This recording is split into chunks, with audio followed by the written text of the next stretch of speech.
आज की इस वीडियो में हम लोग सीखेंगे 7 तार वाले टाइमर का कनेक्शन करना। वॉशिंग मशीन में 7 तार वाले टाइमर का कनेक्शन करना। यहाँ पे देखिए 7 तार वाला टाइमर है और यहाँ पे लगा होता है एक सिलेक्टर, जो कि यहाँ पे ये सिलेक्टर है और यहाँ पे देखिए टाइमर यहाँ पे बनाया गया है और सिलेक्टर यहाँ पे है। तो ये एकदम ईजिली तरीके से आज आपका डाउट ख़त्म होने वाला है। 7 तार वाले टाइमर का कनेक्शन बहुत सारे टेक्नीशियन नहीं कर पाते हैं, तो जो लोग नहीं कर पाते हैं वो लोग इस वीडियो को देख लें, तो आज के बाद कोई भी उन्हें कन्फ्यूजन्स नहीं रहेगी इस टाइमर में कनेक्शन करने का। ठीक है, तो चलिए वीडियो को स्टार्ट करते हैं। तो यहाँ पे सबसे पहले देखिए हमारा यहाँ पे देखिए सबसे पहले ये वॉश टाइमर है, ये है वॉश सेलेक्टर, ये स्पिन टाइमर है और ये हमारा है डोर स्विच और यहाँ पे है बजर और ये हमारा है वॉश मोटर, ये स्पिन मोटर और यहाँ पे कैपेसिटर। इतनी ही चीज़ें हमारे वॉशिंग मशीन में होती हैं इलेक्ट्रिकल पार्ट के अंदर, जो कि इसी का वायरिंग करना होता है। पूरे वॉशिंग मशीन की वायरिंग सीखेंगे और ये 7 तार वाले टाइमर के साथ सीखेंगे। तो चलिए वीडियो को स्टार्ट करते हैं। यहाँ पे देखिए सबसे पहले यहाँ पे टाइमर में पहचानना है कि इसमें से इस टाइमर में कौन सेलेक्टर के तार हैं, कौन से मोटर के तार हैं और कौन सा बजर का है और किस में फेज की सप्लाई जाएगी। तो ये 7 तारों में से इतने इतने तार होते हैं। तो यहाँ पे सबसे पहले मैं आपको यहाँ पे दिखा दूँ, एकदम ध्यान से समझिएगा, आपको अच्छी तरीके से समझ में आ जाएगा। तो यहाँ पे जो 7 तार वाला टाइमर हमारा होता है, इसमें से निकले होते हैं 7 तार। तो यहाँ पे देखिए 3 तार यहाँ पे निकले हुए हैं एक तरफ से और ये देखिए यहाँ पे 4 तार एक तरफ से निकले हुए हैं। ठीक है, अब यहाँ पे हमें पहचानना है कि इसमें से सिलेक्टर का कौन है और बजर का कौन है। सबसे पहले ये पहचानते हैं। तो अब यहाँ पे देखिए ध्यान से समझिएगा कि जो 3 तार निकले हुए रहेंगे जिस साइड से, तो उसमें से 2 तार छोटे छोटे तार रहेंगे और एक बड़ा तार रहेगा और जो छोटे तार रहेंगे उसमें लगा रहेगा थिम्बल। तो यहाँ पे देखिए थिम्बल लगा हुआ है और यहाँ पे जो बड़ा तार एक हमारा है तो ये सीधा चला जाएगा नीचे। तो पहले इसको समझिए, जो छोटे तार इसको समझिए। तो इसमें से जो 2 छोटे तार हैं और थिम्बल लगे हुए हैं, तो इसमें से एक हमारा बजर का है और एक सिलेक्टर का है। तो इसमें बजर का कौन है इसको समझिए ध्यान से। जो एकदम साइड का, किसी भी टाइमर में जो एकदम किनारे वाला वायर होता है वह बजर का तार होता है। मतलब जो साउंड लगा होता है उसमें मशीन में, वॉशिंग मशीन में, वह तार ये होता है। ठीक है, तो यहाँ पे ये जो एकदम किनारे वाला तार है ये हमारा हो जाएगा इस बजर का, जो साउंड लगा होता है, जो अलार्म लगा होता है हमारे वॉशिंग मशीन में उसका। ये क्लियर समझिएगा ध्यान से। तो ये हमारा है बजर का तार। फिर उसके बाद ये जो हमारा छोटा वाला है, छोटा वाला जो हमारा ये तार है और एक, तो ये है सिलेक्टर का, सिलेक्टर का ये हमारा है। और चलिए इसको कनेक्शन करते हुए चलते हैं तो आपको ज़्यादा समझ में आएगा।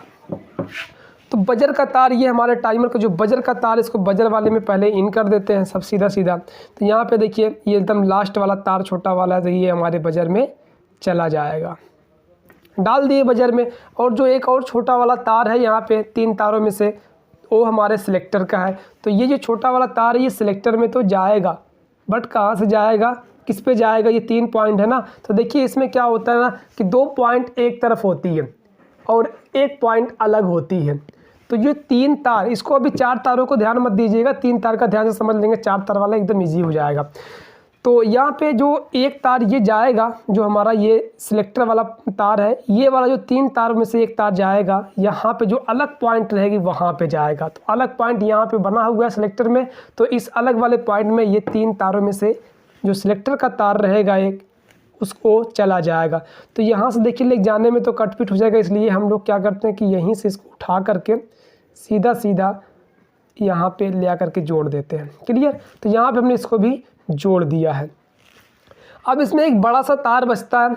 यहाँ पे देखिए 3 तारों में से एक बड़ा सा तार बचता है, ये वाला तार देखिए, बड़ा सा तार। ये नहीं इसमें देखना है कि कौन अंदर कौन बाहर, इसको मत देखिए। ठीक है, तो यहाँ पे अब जो ये हमारा बड़ा वाला तार है, बड़ा वाला तार, अब 2 तार तो छोटे वाले क्लियर हो चुके हैं, एक बजर में चला गया और एक सिलेक्टर में चला गया।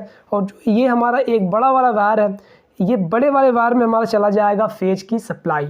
तो चलिए ये इसमें 3 तारों में से एक बड़ा वाला जो तार है इसको दे देते हैं फेज की सप्लाई।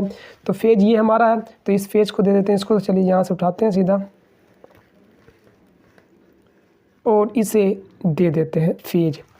तो ये जो 3 तार थे निकले हुए, इन तीनों तारों का कनेक्शन हो चुका है। अब यहाँ 4 तार हैं, ये बहुत ईजी। अब यहाँ समझ लीजिए ध्यान से। आपने अगर इसको सही से नहीं देख पाया, नहीं समझ पाया, तो एक बार रिवर्स देखिए, मतलब दोबारा से वीडियो देखिए, ताकि ये 3 तारों का मसला क्लियर हो जाए। फिर उसके बाद जो हमारा ये 4 तार रहेगा, ये एकदम आसान है।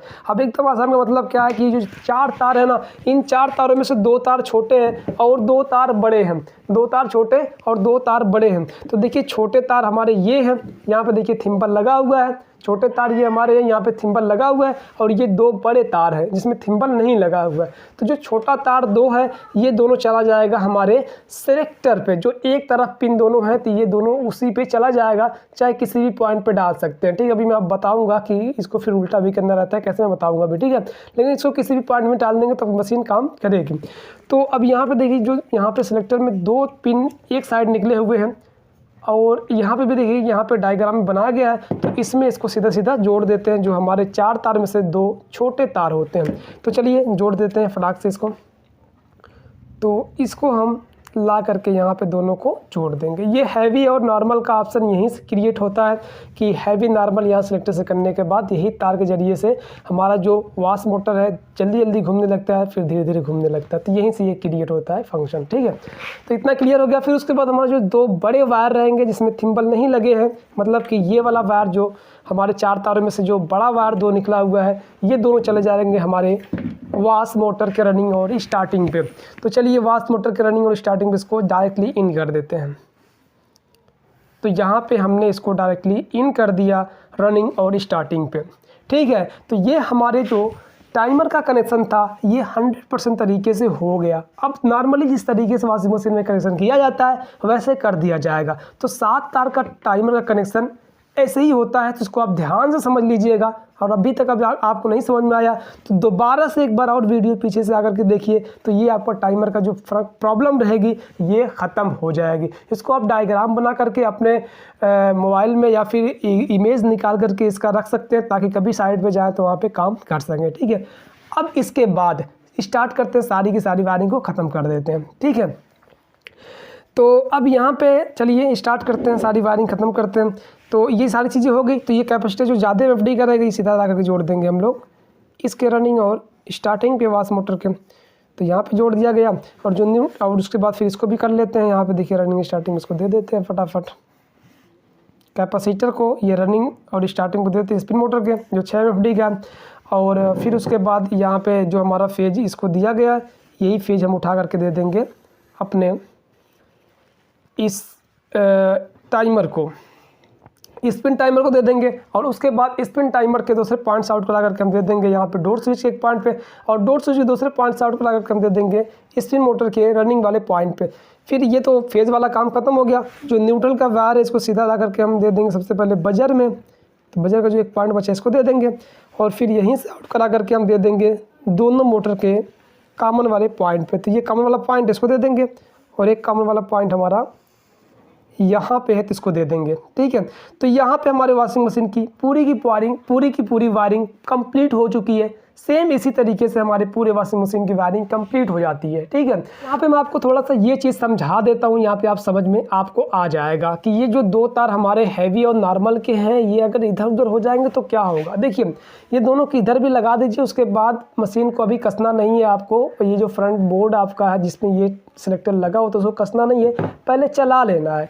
तो अगर हैवी पे करने, सिलेक्टर को हैवी पे करने के बाद नॉर्मल चल रहा है, मतलब कि धीरे धीरे हमारा पल्स्टर घूम रहा है, और नॉर्मल पे करने के बाद जल्दी जल्दी घूम रहा है, इसका मतलब वायरिंग यहाँ पे ये दोनों गलत किया गया है। तो इसको इस वाले को उठा कर को स्पिन डालना है, और उस वाले तार को उठाकर इस वाले पॉइंट में डाल देना है। फिर उसके बाद जब आप चलाएंगे तो हैवी करेंगे तो पल्स्टर जो है जल्दी जल्दी दाएँ बाएँ घूमेगा, और नॉर्मल करेंगे तो आराम से दाएँ बाएँ घूमेगा। तो इससे ये वायरिंग आपकी क्लियर हो जाएगी, 100% तरीके से सही हो जाएगी। वैसे भी अगर आप इसमें कर देते उसमें कर देते तो भी कोई दिक्कत वैसी नहीं होती है, लेकिन ज़्यादा अच्छा है कि सिस्टमेटिक वे में करें तो ज़्यादा अच्छा है। तो इस तरीके से आप इसको उठा करके इस वाले में कर दीजिए, इसको उठा के इस वाले में कर दीजिए, तो हैवी वाले पे हैवी वाला आ जाएगा, नॉर्मल वाले पे नॉर्मल वाला आ जाएगा, जिससे कि हैवी करने पे हैवी चलने लगेगा और नॉर्मल करने पे नॉर्मल चलने लगेगा। तो इस तरीके से हम लोग अपने 7 तार के कनेक्शन को आसानी से कर देते हैं और कोई भी प्रॉब्लम यहाँ पे नहीं आती है। तो ये सारी चीज़ें आपको 100% तरीके से समझ में आ चुकी होगी। तो बस दोस्तों आज के लिए इतना ही। अगर वीडियो अच्छी लगी हो, अगर कुछ सीखने को मिला हो तो आप लोग वीडियो को लाइक कर दें, चैनल को सब्सक्राइब कर लें ताकि हमारी आने वाली सारी की सारी वीडियो आपको मिल सके और आप उससे कुछ सीख सकें। तो बस आज के लिए इतना ही।